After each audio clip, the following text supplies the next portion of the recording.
नमस्कार बंधुरा भालोबेसे रान्नाय सबाइके स्वागत।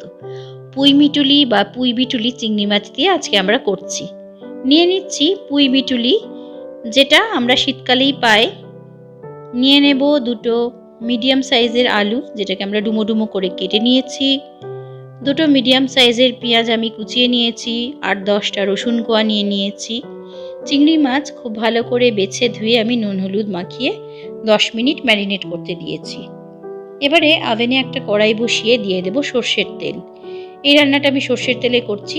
তেলটা গরম হলে নুন হলুদ মাখানো চিংড়ি মাছগুলো আমি মিডিয়াম ফ্লেমে ভেজে নিচ্ছি। খুব কড়া করে চিংড়ি মাছগুলো ভাজবো না, তাহলে ওটা শক্ত হয়ে যাবে। চিংড়ি মাছগুলো অল্প ভাজা হয়ে গেলে আমরা একটা পাত্রে উঠিয়ে নিচ্ছি।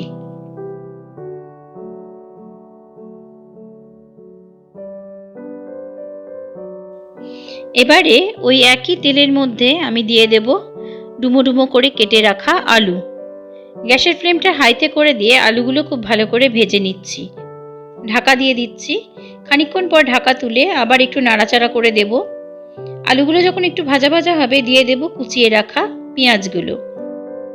সমস্ত কিছু আবারও খুব ভালো করে মিশিয়ে নিয়ে ঢাকা দিয়ে মিডিয়াম ফ্লেমে আমি ভেজে নেব। আলুগুলো যখন একটু লাল লাল রঙের হবে তখন আমি দিয়ে দেব ভেজে রাখা চিংড়ি মাছগুলো। সমস্ত কিছু আবারও খুব ভালো করে মিশিয়ে নিচ্ছি। এবারে আমি দিয়ে দেব কিছু গুঁড়ো মশলা। দিয়ে দিচ্ছি হাফ চামচ হলুদ গুঁড়ো, দিয়ে দেব 1 চামচ লাল লঙ্কার গুঁড়ো, আর দিয়ে দেব স্বাদ মতো নুন। সমস্ত কিছু খুব ভালো করে মিশিয়ে নেব। গ্যাসের ফ্লেমটা এখন লোতে করে দেব।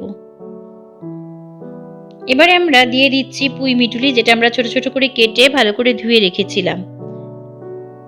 আলু, চিংড়ি মাছ, গুঁড়ো মশলা এবং পুই মিটুলি খুব ভালো করে মিশিয়ে নিচ্ছি। পুই দানা বা পুই মিটুলি, আলু, চিংড়ি মাছ এবং মশলা খুব ভালো করে আমরা কষতে থাকব। এবারে আমরা ঢাকা দিয়ে কিছুক্ষণ রান্না করে নেব গ্যাসের ফ্লেমটা লোতে রেখে।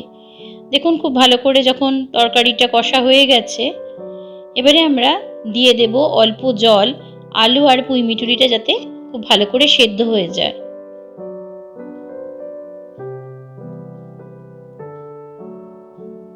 দু বাটি জল দিয়ে দিলাম। এবারে ঢাকা দিয়ে দেব। 10 মিনিট পর ঢাকা সরিয়ে দেখুন আমাদের আলুটাও সেদ্ধ হয়ে গেছে, পুই বিটুলিটাও সেদ্ধ হয়ে এসছে, রঙটা চেঞ্জ হয়ে গেছে। এবারে আমরা দিয়ে দেব 8-10টা রসুন, যেটা আমরা থেতো করে নিয়েছিলাম।